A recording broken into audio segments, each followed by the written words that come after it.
When I spotted my daughter standing in the queue outside the Salvation Army food bank in Lower Hutt at 11:30 on a Wednesday morning, holding my 4-year-old granddaughter's hand, I nearly dropped the coffee I was carrying. I'd transferred $180,000 into her account just 6 weeks earlier so she and her husband could finalize the deposit on their first home in Petone.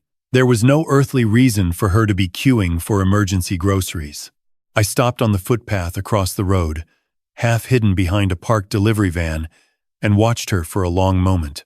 My daughter, Eleanor, 34 years old, a senior physiotherapist at Hutt Hospital, was wearing a coat I recognized from 3 winters ago. Little Poppy was clutching a stuffed rabbit and looking up at her mum with that quiet, watchful expression children get when they sense something is wrong but can't put words to it. I'm 63 years old. My name is Hamish Aldrich. I spent 31 years as a Crown prosecutor in Wellington before I retired 2 summers back, and I've spent most of my professional life learning how to read silences. The silence around my daughter that morning was louder than any siren. I crossed the road slowly. I didn't want to startle her. Didn't want to embarrass her in front of the volunteers and the other people queuing. When she saw me, her face went through 3 expressions in about 2 seconds. Relief. Then panic. Then something like shame, which is the one that gutted me. "Dad," she said, her voice barely above a whisper. "What are you doing here?" I told her the truth. I'd come to drop off a donation of tinned goods from my church group, and I'd been planning to grab a flat white at the cafe down the road afterward. I asked her, gently, what she was doing here. She didn't answer straight away. Poppy tugged on her sleeve and said, "Mummy, is Granddad going to take us to the park like last time?" Eleanor closed her eyes. When she opened them, they were wet. "Dad," she said, "could we maybe talk somewhere else?" I took them to a little cafe 2 streets over, the kind of place with mismatched chairs and homemade slices in a glass cabinet. I bought Poppy a babysino with extra marshmallows and a custard square, and I bought my daughter a long black, which is what she's always ordered since she was old enough to drink coffee. I didn't say anything for a few minutes. I let her settle. I let Poppy chatter away about a duck she'd seen on the way over. Then I asked her, quite simply, where the money had gone. She looked down at her cup. Her hands were shaking. I noticed for the first time that she'd lost weight. Her cheekbones were sharper than they should be. There was a mark on her wrist that looked like it might have been from gripping something too tightly or being gripped. "Dad," she said, "please don't get angry." I told her I wasn't angry. I told her I was her father, and whatever she said next, we'd sort it out together. She took a long breath, and then, in a voice so quiet I had to lean across the table, she told me that her husband and his mother had moved the money out of the joint account 3 weeks after I'd transferred it. I asked her to repeat that. I wanted to be sure I'd heard correctly. She repeated it. She said her husband, Marcus, had told her that his mother, Vivienne, had a much better investment opportunity than a Petone villa. She said Vivienne had pressured her into signing some paperwork at a family dinner, with 3 glasses of wine in her and Marcus standing behind her chair with his hand on her shoulder. She said when she'd asked, 2 days later, what exactly she'd signed, Marcus had laughed and told her not to worry her pretty little head about it. I asked her where the money was now. She didn't know. She said Marcus had told her it was tied up in something Vivienne was managing, and that questioning it would be an insult to the family. She said when she'd pushed harder, 3 weeks ago, Vivienne had rung her at work and reminded her, in that velvety voice, the woman has, that Poppy's preschool fees were paid out of an account in Vivienne's name, and that things could become very complicated very quickly if Eleanor started causing trouble. I sat there at that cafe table, and I felt something cold settle in my chest. It wasn't rage. Rage is hot. This was the other thing, the quieter thing, The thing I used to feel sometimes when I was reading a brief and I realized the defendant had been doing this for years to other victims before he got to the one who'd finally come forward. It was the feeling I used to call the engine starting. I asked Eleanor why she was at the food bank. She told me Marcus had canceled the joint credit card on Monday. She told me her own salary was paid into an account that Marcus had helped her set up 3 years ago, and that he was a co-signatory, and that the balance was always somehow at zero by the time the rent was due. She told me she'd been buying groceries with cash from her tips at the small clinic where she did weekend work. But this week, the tips had been thin, and Poppy had needed new shoes. She told me she hadn't wanted to ring me. She said Marcus had told her, repeatedly, that I was judgmental and controlling, and that I'd never approved of him, and that if she went running to her father every time things got hard, he'd lose all respect for her. She said she'd started to believe him. I asked her one more question. I asked her if Marcus had ever raised his hand to her, or to Poppy. She didn't answer for a long time. Then she said, "Not where it shows." I picked up my flat white.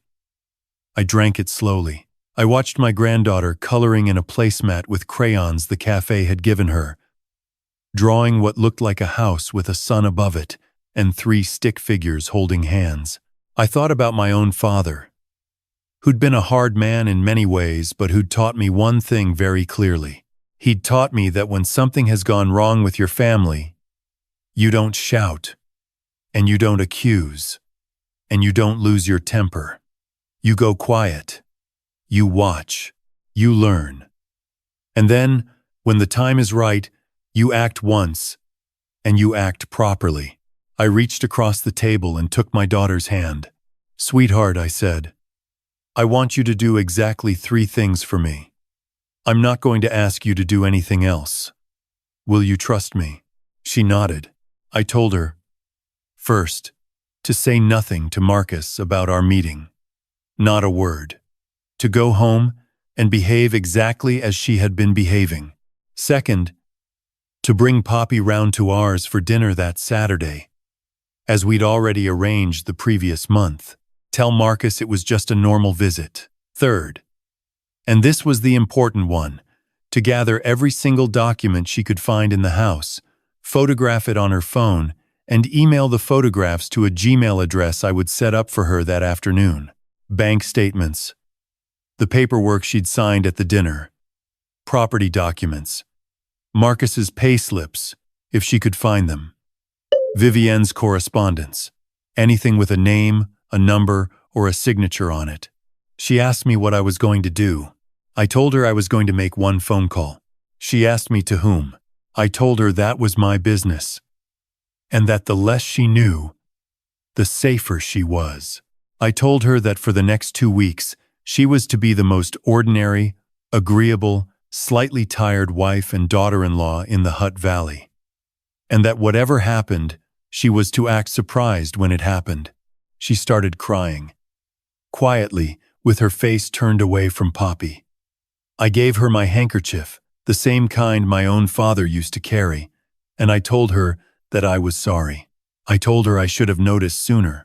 I told her that I'd been so pleased she'd seemed settled with Marcus, so relieved after that difficult patch in her late 20s, that I'd let myself stop paying proper attention. I told her that was my failing, not hers, and that I was going to put it right.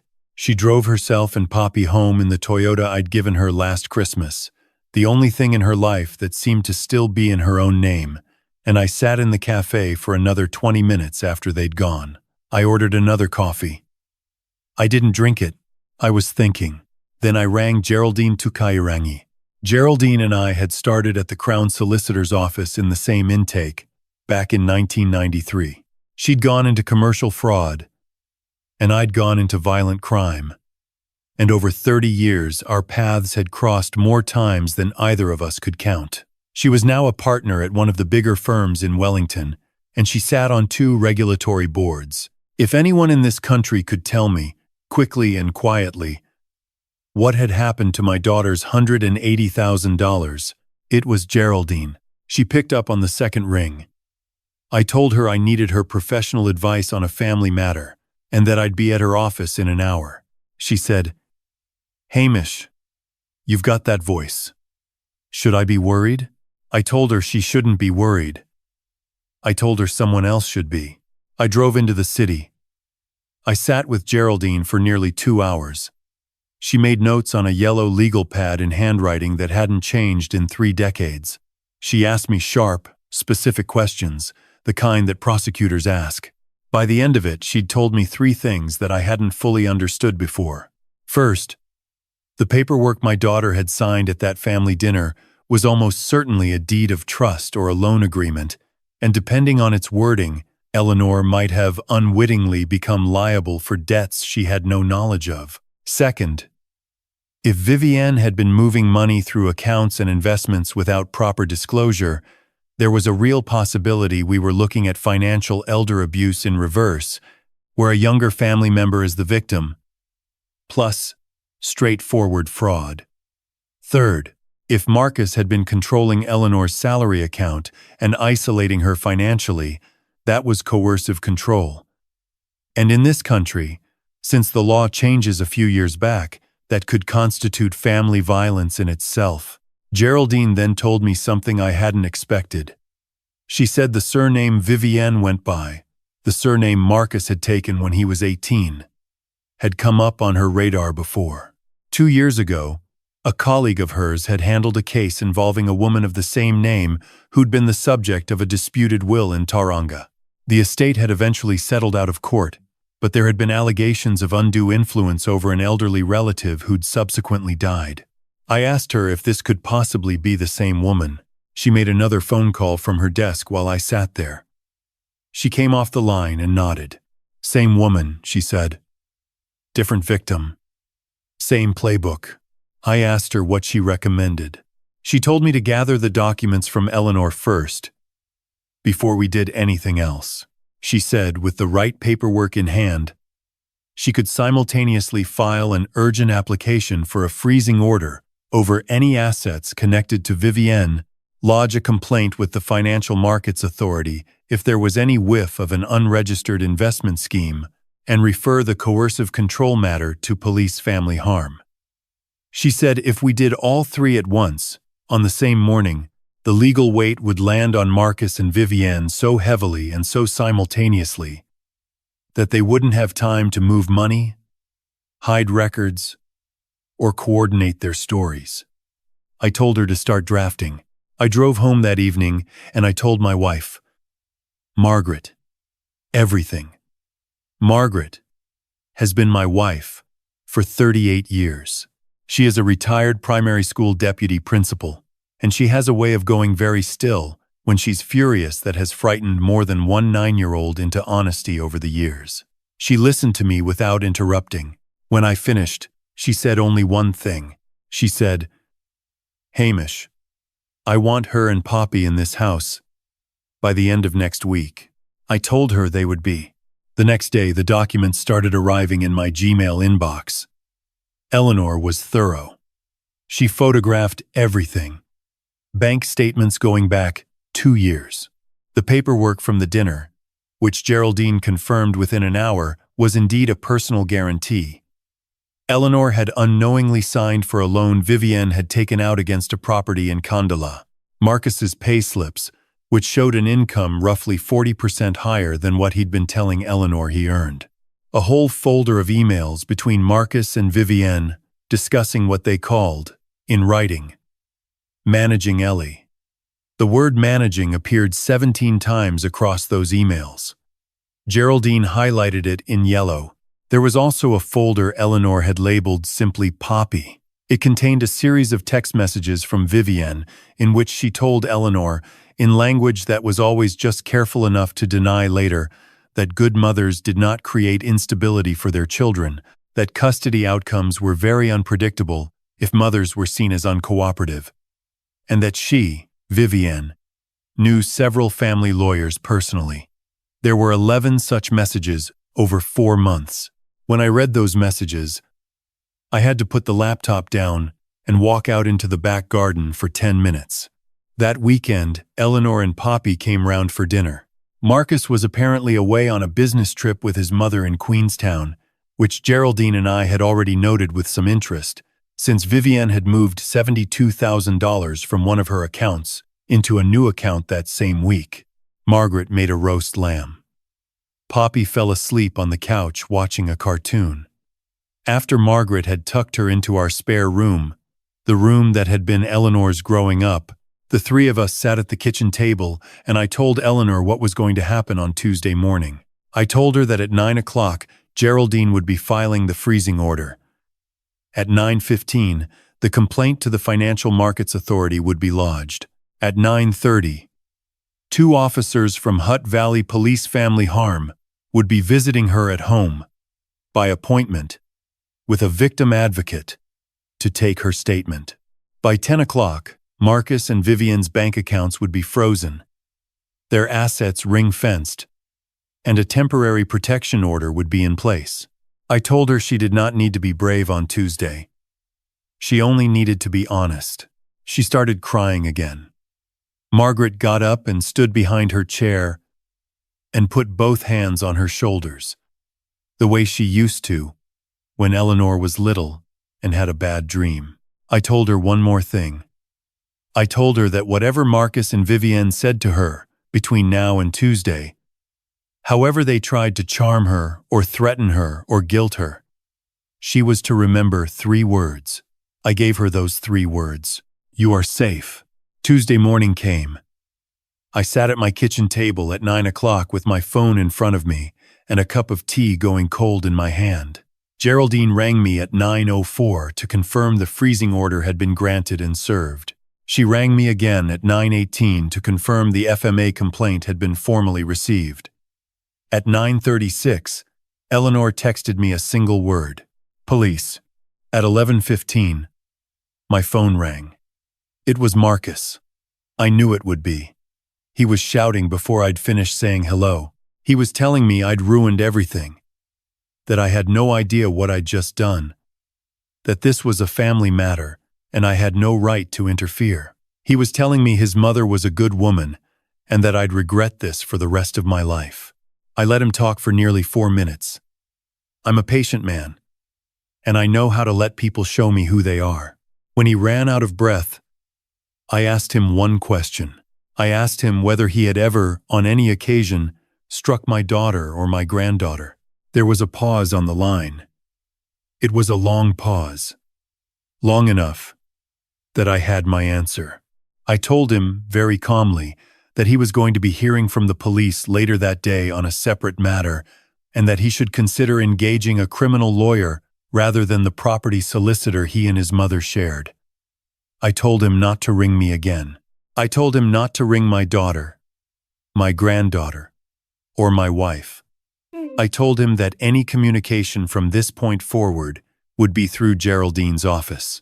Then I hung up the phone, and I went and sat in the back garden, and I let my hands shake for a little while. What followed over the next 3 months was not, I'm sorry to say, the kind of dramatic courtroom showdown you might imagine. Real life rarely is. What happened was slower than that, and in some ways more satisfying. The freezing order held. Vivienne's lawyer, a young man who had clearly not been briefed on the full scope of what his client had been doing, withdrew within a fortnight when Geraldine sent across the file. The FMA opened an investigation that, as it turned out, had a third name on it already from a complaint filed by another family in Tauranga 2 months earlier. 2 became 3, and 3 became a pattern, and a pattern became, in due course, a formal referral to the Serious Fraud Office. Marcus, faced with a coercive control investigation and the prospect of his mother's affairs being unraveled in public, did what cowards generally do. He turned on her. He gave a long statement to police in which he explained, in a great deal of detail, how his mother had orchestrated the financial control of his marriage, how she had instructed him on which accounts to set up, which signatures to obtain, which threats to make. He thought, I suppose, that this would save him. It did not save him. It merely meant that when the charges came, they came against both of them, Eleanor and Poppy moved into our spare room the following week. Margaret took 2 months off her volunteer work to be with them. I watched my daughter, in the space of about 6 weeks, stop flinching at sudden noises. I watched my granddaughter rediscover how loud her own laugh could be. There is a particular pitch a 4-year-old reaches when she's truly happy. And I had not realized until she came to live with us that I hadn't heard that pitch from Poppy in nearly a year. The $180,000 was eventually recovered, though it took the better part of 9 months. And a not insignificant chunk of it went to Geraldine's firm, which I considered money well spent. Eleanor used the remainder to put a deposit down on a small place of her own in Nene, a 2-bedroom unit with a north-facing kitchen and a patch of garden where Poppy could grow strawberries. The Pitone villa never happened, and I think Eleanor was relieved. She told me once that every time she'd driven past it during the engagement, she'd felt a knot in her stomach, and she'd thought that was just nerves about home ownership. It wasn't nerves. It was her body trying to tell her what her mind hadn't yet allowed her to hear. Marcus pleaded guilty to 2 charges relating to coercive control and 1 charge of obtaining by deception. He received a sentence of home detention and was ordered to pay reparation. I would have preferred to see him in prison, but Eleanor told me, quietly, that what mattered to her was the conviction on his record and the protection order, not the length of his sentence. She said she didn't want Poppy growing up with a father in jail. She said she wanted Poppy growing up with a father who, when he eventually applied for any position of financial trust anywhere in this country, would have to explain why he had a fraud conviction. I respected that. It was a more measured form of justice than I would have managed at her age. Vivienne fared considerably worse. The serious fraud office investigation eventually rolled 3 families' losses together, totaling just under $1.1 million, and she was charged with multiple counts of obtaining by deception and money laundering. She got 3 years and 4 months. I sat in the public gallery on the day of her sentencing, and when the judge read out the part about her calculated targeting of vulnerable family members through psychological manipulation, I confess I allowed myself a small, private moment of satisfaction. The country club in Kandala, where she'd held court for 15 years, quietly removed her name from its honors boards. I'm told she sold the Kandala property from prison to pay reparations. I drove past it once, just out of curiosity. The new owners have planted roses. That was nearly 2 years ago now. Eleanor met someone last winter, a softly spoken structural engineer named Tane, who runs marathons and reads poetry, of all things, and who has an enormous patience with Poppy that I respect deeply. He has not pushed for anything. He has not asked for anything. He has simply turned up week after week and shown my daughter what an ordinary, kind, undramatic man looks like. They are not engaged, and I am not in any hurry for them to be. I am content to watch. Poppy started school this year. She came round to ours last Saturday and showed me a picture she'd drawn of her family. There were 5 stick figures in it: Eleanor, Tane, Margaret, me, and herself in the middle with a ribbon in her hair. There was a son in the corner and a small dog, even though we don't have a dog and neither does anyone else in the picture. I asked her about the dog. She said the dog was for when we get one. I said that sounded like a fine plan. I want to say something now, not as a storyteller, but as a father, and as a man who spent 31 years watching what happens when good families don't notice in time. If you are a parent, and your adult child seems quieter than they used to be, or thinner than they used to be, or more apologetic than they used to be, or if they have started declining invitations they would once have accepted, please trust that instinct. Don't dismiss it. Don't assume it's just the busyness of adult life. Ring them. Drive over. Take them out for a coffee, somewhere their partner isn't. Ask the simple question, and then be quiet long enough to let them answer it. If you are a young woman or a young man, and the person you love is making decisions about your money without you, or pressuring you to sign things at family dinners, or telling you that your parents are judgmental, or controlling or interfering, when in your gut you know your parents are simply worried. Please understand that this is not love. This is management. And the people who manage you are not the people who love you. Coercive control rarely starts with a slap. It almost always starts with a withdrawal of money, of friendships, of confidence, of the right to be heard at your own kitchen table. And finally, if you are a grandparent and you have the means to give your children and grandchildren a financial leg up in this expensive country we live in, by all means do so, but put it in your daughter's name only, or in a trust she controls. Talk to a lawyer first. Generosity without protection is, sometimes, simply a larger gift to the wrong person. I made one phone call that day. Just one. Geraldine likes to remind me, when we have lunch every few months, that one phone call is rarely as simple as it sounds. There were 31 years of work behind that phone call, and a lifetime of friendships, and a daughter who, even in her most frightened moment, trusted her father enough to say the words out loud at a cafe table in Lower Hutt. That trust is what saved her. Not me. Not Geraldine. Not the law. Her own willingness, when finally asked, to tell the truth. If you are listening to this and you've been waiting for someone to ask, please don't wait any longer. Ring your father. Ring your mother. Ring your old school friend. Ring the helpline. Whoever it is in your life who would, without question, drop everything to come and sit with you at a quiet cafe and listen. They are waiting. I promise you. They are waiting. And one phone call, in the right direction, can change absolutely everything.